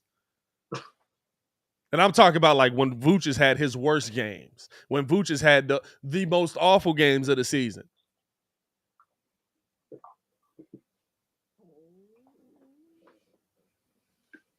That's okay. I'm trying to look up what you just said. Shay said they got Franz Wagner. No, I mean that was all in the first round, but freaking RJ Hampton came first. Was the Bulls the higher pick? Let me see. Orlando draft. Because I mean, even so. Didn't he? If they got Franz Wagner, right? If they got Franz Wagner, that means that you traded them and they got a pick for. You know, I'm trying to look this up, and this thing with Zion keeps popping up, and I just have to say this real quick. Did anyone look at the fact that the floor buckled underneath him? Hey, no, bro, I have to say this. You know, this is the thing I have to say. He did it with no momentum, really. That jump ain't. But actually, no. Okay. Technically, we both wrong because they got Jalen Suggs with that pick. Well, no, the Bulls pick was the 8th pick. It had to be the Bulls pick was the 8th pick. So they got Franz Wagner. Top pick was Jalen Suggs. Right now, this say Jalen Suggs. Hey, they got Franz Wagner. Franz Wagner's great. The Bulls wouldn't have had Franz Wagner. It would have had to be top 4, top 5 protected. I want people. People keep saying Zion ain't got no lift. The dunk he showed you. What are you talking about? Zion ain't got no lift. I said no. I said the same. I said the lift ain't the same as what it was before he was hurt. I wholeheartedly disagree. Nah, the type of dunk he did it off of 2 steps. Most players, when you see him do that dunk, they get a running start. He had no real momentum. He literally was like, all right, throw this off backboard, 1-2, East Bay. At his weight, that's tough. Him going full speed, him getting a running start, him having momentum, that man is in the air. Hey, listen, that kid right there is a problem. This is my thing that cracks me up. Is a freaking problem. Wasn't he 350 pounds? What happened? What happened? No, he's still 350 pounds. Remember when he was way too heavy? Nah, bro. Like Muzz had the picture out there, that random dude. Like that was not Zion, a dude walking out like this. Dog, like, bro, Zion was legitimately 320, and he's too heavy for this right now. Look at the floor. Look at how the floor caves when he takes off and when he lands. Hey. I think that's is he at a high school? No, he is. No, that's the Pelicans facility. Is that the Pelicans? Hey, that's one of their training facilities. Hey, the floor does cave in, bro. Unless they're trying to tell me that that's like one of those. Or do they got no? You know what? They might have a soft floor. They might have a soft floor, so it's easier on players. They probably got the soft floor, so it's easy on player knees. Hey, that's funny though. They probably got the soft floor. I had to think about that. I was like, hey, the floor definitely caves in about 2-3 inches when he takes off, bro. but again, you see that dunk, he does it with literally no real momentum. It's just literally a step into it. Joel Embiid played 31 games his first 3 seasons. Hey. And Joel Embiid is one of the best players in the league today. Hey, I keep telling y'all that he may have been worth the investment. I keep telling y'all that man can come back and absolutely still. But when he was on the floor, he was a problem. But for some reason, he'd be so quick to forget about what players do when they get hurt and they be out sometime. And my example was Embiid. Embiid was hurt for 2 years. They got Jarvis Landry. Where y'all seeing that at? I literally searched Jarvis Landry name. Hold on. I'm taking you off the screen just in case. Hey, you definitely got to stop doing that. All right, I'm gonna stop doing it. I don't see nobody. Let's see top. I don't see nobody tweeting this out. All right, it may have just been a thought.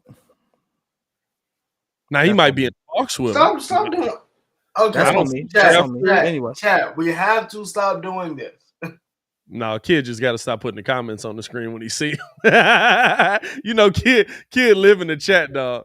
No one talks about Chiefs the fact are that Zion interested Williamson in gets Jarvis his Landry. shot blocked a lot of times. Remember that game he played against us? I think Patrick Will got 5 career blocks on it. Here's what y'all. He's a very I got it, kid. predictable- I got it. Yep, gets a shot block. You know what the thing is though? He get the ball back a lot. Hey, I'm gonna go up, block my shot. Oh, dang, look at that. Now I'm gonna look you in your eye and I'm gonna dunk on you. While I got pump up, you jump, dummy. Yeah. Pat Will had a great game against Zion Williamson. I'm gonna be honest with you. Patrick Williams is the only player that I've really ever seen defend him well. Yep. Like legitimately, like I'm not even joking. Patrick Williams is the only player I've ever seen defend him well because P. Will was like, I'm going to use my length instead of try and body you up because you got a lot of body. So I'm But going he to knows sit how here. to You're going to go control for the his bang. body. I'm going to let you do the move. You're going to have to do your little pivot, go up and under. You're not going to be in a position to just go straight up and two-hand that mug, and I'm going to block the ball. Nobody's defended him really like that. Right. Hey. I was just about to say that. You know what I'm saying, kid? I'm saying, hey, listen. It's on me, baby. I mean, Put that down on it. Hey, but let's look ahead that I real did quick. want to get into with y'all, man. And appreciate y'all for tuning in and rocking with us, man. Hit that like button, subscribe to the page. We do talk Chicago sports and all sports on the Daily Show, man. So get in tune with us, man. We enjoy doing this and we enjoy rocking with y'all on the daily, man. Appreciate the support you guys have shown us. Make sure y'all sharing this mug up as well, man. Letting people know there's a dope Daily Show out here, man. It's got my guy Pat on it. He's killing the game. Listen to it while you're at work over on the Contender. Shout out to him. Doing big things out here, man. But here's the thing. Big things. Big things. Question for y'all. Do leagues need to do more to discipline fans in a way? I don't know how you would do it, but to discipline fans, whether it's legal action or not, whatever it is. Because right now, fans are losing their minds. And I absolutely am okay with somebody getting punched in their face. Yeah. So we got multiple stories with it. Nurkic, Russ. Russ just had to dig out in Toronto where the fan runs up on him, which I'm going to be honest with you. Russ absolutely is. I would have stolen, bro. Hey, Russ is a better man than me because if you run up on me talking crazy, I don't know who you are. I'm swinging off rip, and then I'll ask questions. But man's up in Toronto, runs up on him, trying to do the whole Russell Westbrook, blah, blah, blah. Russell Westbrook. But like he's like 2 feet from Russ with a phone in his face. And then he's like, oh, bro, I just want you to play better. I just want you to play better, bro. And it's like, stop playing with me. Like, you run up on me, you're going to get knocked out. And this is on the street. This ain't at the court. This is in the middle of the streets. You can't really do too much of you, the NBA there. But we've also seen them kind of yelling, like trying to get in his head, blah, whatever. But the Nurkic one is wild. Apparently, Nurk, before the game, buddy's sitting there. And what did he say? He said called his grandmama a B, called his mama a B, calling his wife out his name. And I'm like, are y'all crazy? Do y'all not? But you know what it is? It's a feeling of safety. His grandma just died of COVID. Yeah. Like this year. Or maybe end of 2021. It was like the end of 2020. Yeah, something like that. But in stadium, you can't do much about the one on the street, but we've seen them kind of trying to get the Russ. In stadium, does the NBA need to do more? The NFL need to do more? Because we've seen it with the NFL as well, where the players have run up on these mugs and dang near went in the stands. Where, hey, listen, if this disciplinary action needs to be taken, this needs to be taken league-wide. It actually needs to be enforced because I know people to this day that have been banned from stadiums, and I know they've been back. Like, is there some measure that needs to be taken? I don't have an answer for it. I'm just asking the question. Like, how do they enforce you being banned from a stadium? They basically ban you from a stadium and you can't buy tickets online anymore. But, like, if somebody gives you a ticket, you can just roll up in that mug. Like, they're not going to walk around. Is this the guy? Like, they're not doing that. No, you're supposed to do it at the gate. But, like, they'll put your name on a list and you can't buy tickets under your name anymore. And you got to have a credit card or something to buy a ticket online. So what I will say is this: we need to stop making it seem as if you antagonizing somebody can't lead to you being physically harmed. And so people need to get it out their head. Like, oh man, if I can say whatever I want to say, he can't do nothing. What is he gonna do? I'm gonna slap the crap out of you. That's what I'm gonna do. Because guess what? We've grown too many people have grown up in an era where they think they can get away with being internet warriors and stuff like that. But I'm gonna be honest with you, and this for anybody we ever see at any of our events that want to get spicy. I slap the crap out of you.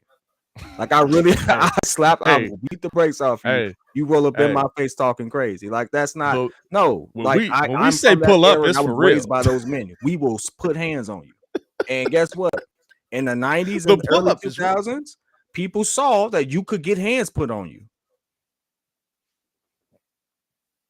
Whole different story when you can actually see somebody get their face taken off because guess what? That man Steven Jackson still ain't walking right. Nobody talks about the simple fact that Michael Jordan actually slapped somebody up in a spot before several times while he was playing. They don't even report that, and nothing ever happened to that person. Threw a man out a window. Wanna know why? It was understood. You put yourself in that situation. You were being mad disrespectful. You got handled. Nobody even knows what those stories are. You got to really do some digging to even find those stories. And no, that person didn't get paid. The person didn't get paid. Hey, listen. Charles Barkley threw a human being out a window. Full window. Spit on the kid. Hey, Barkley wild. the spit on the kid is wild. Kids out here. I mean, bro, hey, it's just like out here like the kid had it coming. Come on now. Fam. What? Hey, it's just that's it's one of those. Yes, I do remember hearing Scotty put hands on somebody. Oh yeah, for sure. I remember. Listen, no, it's what one of those to me, right? People didn't get a chance to sue. They got hands put on them, and that was it. You don't grow up. Y'all grew up in this era where that you think your words don't have consequences, and they got consequences. Yeah. And when somebody do something, now you want to get all in your feelings. Oh, he shouldn't do that. He should know better. No, these are human beings. The zeros behind that one don't mean nothing. Yeah. And that's the biggest thing for me. That's the biggest thing for me. Like mugs don't view them as people. You're an entertainer. Hey, listen, they're an entertainer, all right. Why you don't run up on Floyd Mayweather like that? He an entertainer. Why y'all don't run up on Stone Cold Steve Austin like that? He an entertainer. They the biggest entertainers. Why you don't run up on Brock Lesnar like that? He an entertainer. Easy. I feel like you know what it is. It's a feeling of safety because the NBA provides backlash. Kevin Durant cusses at a fan, 40,000. Nurkic throws my man's phone, 40,000. Russ responds to a fan calling him outside of his name, 40,000. So I feel like the NBA has built.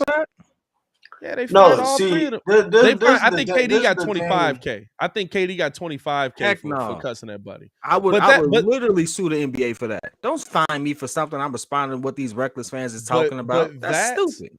But that's why I'm saying, do we feel like the NBA is kind of built like that safety net? You know what I'm saying? Like, hey, listen, you talk to me, you gonna get a fine. I'm gonna cost you money. That now is a safety net where people feel like, well, you're not gonna do this because the NBA has my back. And yes, I am the customer. I listen, I wholeheartedly believe in the word nuance. There's nuance to everything. I agree with the implications that the mayor has put in place for the state of New York. Kyrie Irving should be able to file for a grievance or for an exemption. Yeah. I agree. In the locker room different, Pat? Hey, you know what I'm saying? I agree that you shouldn't punch a fan in the face. There should be an exception. And I feel like there's too many times where we don't ask, well, what did he do? We always just focus in on the retaliation. And I feel like, you know, like the fine thing, like to me, like if it's a fan like that, and there's multiple sources that are confirming why Nurkic did this, why this man gets into it. Okay, not only are you banned from the stadium, Bro, You why is that crazy? if you sign this agreement, which every ticket you purchase comes with an agreement, just in case y'all know, y'all understand that They can use you your can license. be fined. Hey, listen, you can be fined as a fan. And if a fine is put to you and you don't pay the fine, and it's not going to be a cheap fine, it could be up to $10,000. If you don't pay the fine, guess what? Then it goes on collections, not mess up your credit, all because you want to be an idiot.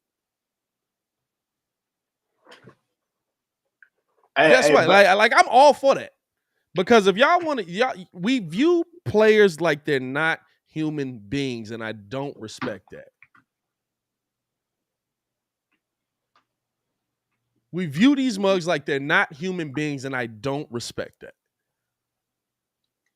And if you start seeing, put something in place where it's on the ticket. If you come here and you get rowdy and you'll be ejected, you'll also be fined, you'll be ticketed, whatever it is.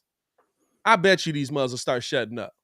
There's a difference between heckling and actually going too far. I don't care if you sit there and jaw at LeBron. Hey, Brian, man. Hey, you gotta shoot better, bro. What's going on with you, man? What's happening? What's it? Hey, you gotta play better, my boy. That's fine. That's what you're supposed to do. It's the stadium. You're a fan. If Brian got a problem with that, Brian can stop crying. But there should be nuance to everything.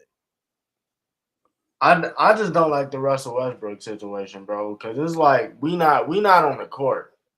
Right? We're officially not on the court. We're outside. You're running up on me.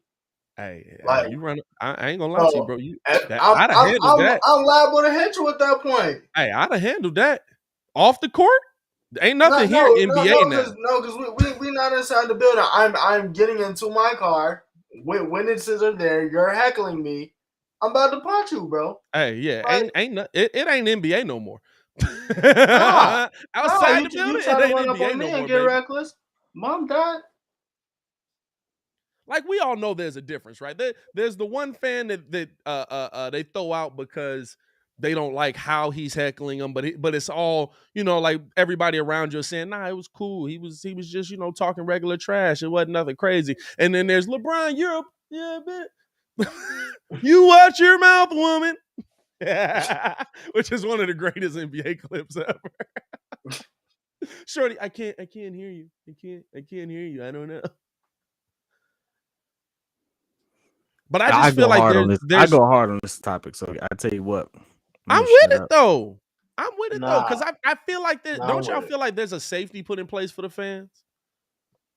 Like too much of a safety? Yep. Like there's a line. There's a limit. These are human beings. I want y'all to understand. These are grown men. They find KD for calling. According to Vernell, they fined KD for calling out Mayor Adams for not lifting the mandate for Kyrie for the year. I don't know how. I believe they fined him for the. They might have fined him for both. We might both be right, but I'm pretty sure they fined him for the calling the fan out of his name. I'll say this. Let's say that is legitimate. What you're saying, I can understand why you would fine him for speaking out against the mayor, because of the relationships that the ownership have with the mayor. It's kind of one of those, hey, dog, we got this. Need you to go ahead, play the back seat. And unfortunately, we got to show some action, because you can't just be calling out, statewide officials. That's going to absolutely help us in this regard. Why don't you be cool and you take this $25,000 fine? Which, by the way, do you know that fining KD $25,000 is like the equivalent of fining us like $500? Hey, listen. That's how much he gets paid per, his game checks are. Yeah. He don't feel, and they spread it out. They don't. It ain't 25,000 one whop. I mean, it could be depending on the player, but they spread it out. Yeah. Like, so it's like literally like, it's real small. I mean, listen. Yes, I agree with you, but it's still not small. It's still not small because of how even the players talk about it. Like, you really only get fined like 20,000 for calling out a ref. You still see us not calling these refs out. you absolutely seen Muzz to be like, yeah, I ain't gonna say nothing, but y'all know what it is. Just be like, oh, okay, like, what I'm saying? It's still 25 bands. Like, I don't want to give back 25 bands. Baki just Coach T, responding right? to I'm with you. your He said I make good money, but 500 still hurt. Hey, Baki, just responding to your comment from earlier because I saw you spoke on Stone Cold at WrestleMania, bro. Like, listen, it has to be a 7 to 10 minute match. Anything after that, bro, I'm gonna be sad. Bro, I might actually watch WrestleMania this year, mostly because it's free. I'm not gonna You watch said it mostly just because 'cause I what? don't wanna. Mostly because it's free. I ain't gonna Oh watch no, it yeah, because I don't no, wanna see Stone it's Cold free, get but whooped. like, it's fam.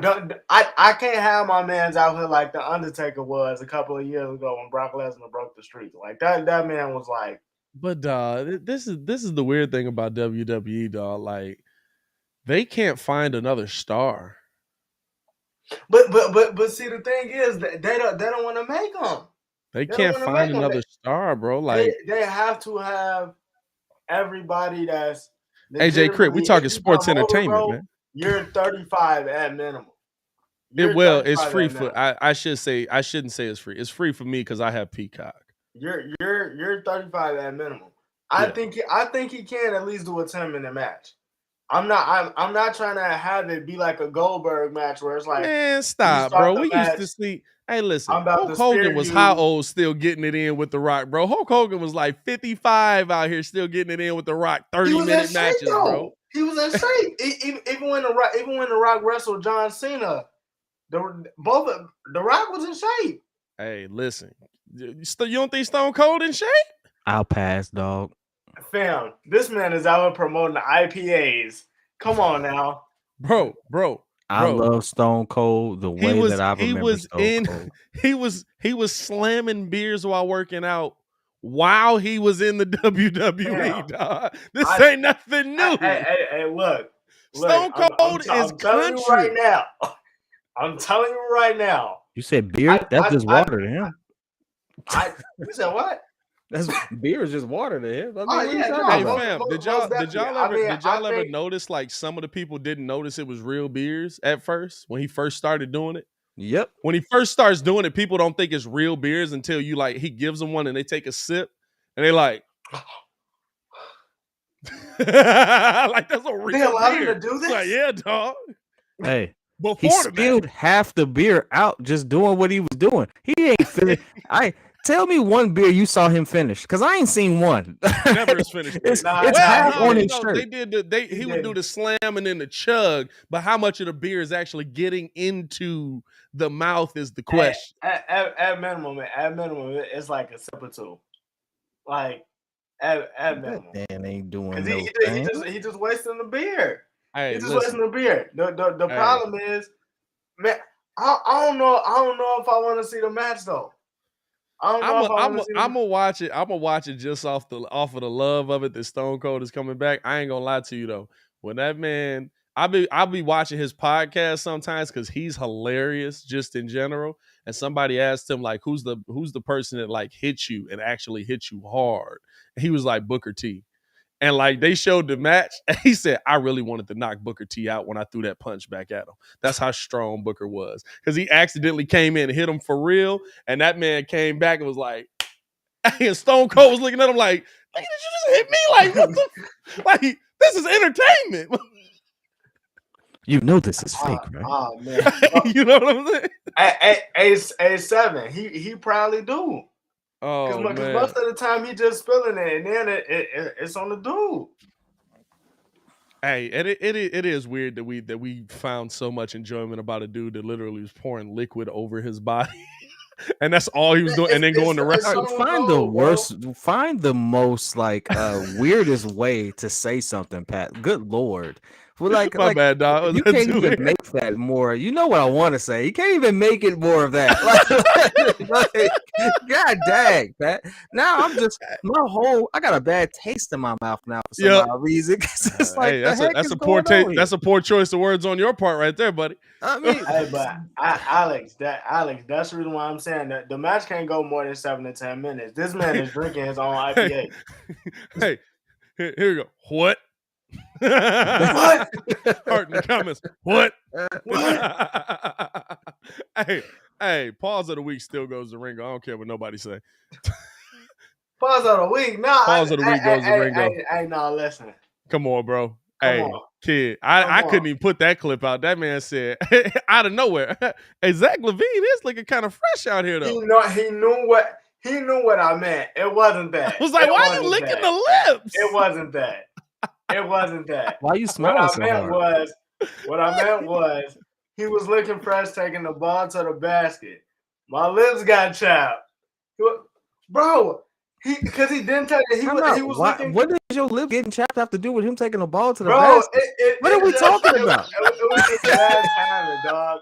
It was just bad timing. And no, that's not even a comment. The draws. But you repeated it, and then you like he looked good taking the ball to the basket. My lips got chapped. Hey, listen. This is the difference. This is the difference. Ringo's so worried about getting the actual pause of the week, like that's a real thing, that he's actually defending it. It is. Like he's actually defending it. Y'all think I cared that I accidentally said top him off in that live call? You know what it made? A hilarious clip. Because Kid was just like, why'd you go with that bar, bro? Damn. Hey, no, Coach T. Random. Hey, listen, Kid. You was in the chat. Draws comment, bro. You are making it worse, dog. I'm not gonna lie to you. Hey, you were in the chat as well, dog. And question to the live. I don't even think we brought this over to the live. And we got like about 3 minutes left. We're gonna close it out with this. I hooped a lot with old heads in the early 2000s and going into the 2010 stuff like that. Anybody ever call draws while they was gaming the ball or shooting a shot? Dog, they absolutely did. They did. They did. Bro, I've never heard this. Well, anytime the net was snapped, they was called panties. What? That's just what it was. Like I was young hooping, and I thought it was weird too, but it was just like that's what they did, and I was just like, I've never heard this. I never did, but it is what it is. When you was gaming? I have hooped with so many old heads, bro. I've never been around nobody that called draws when they cashed a shot. And the funniest thing was Black Dank when he was like, when you game somebody, draws.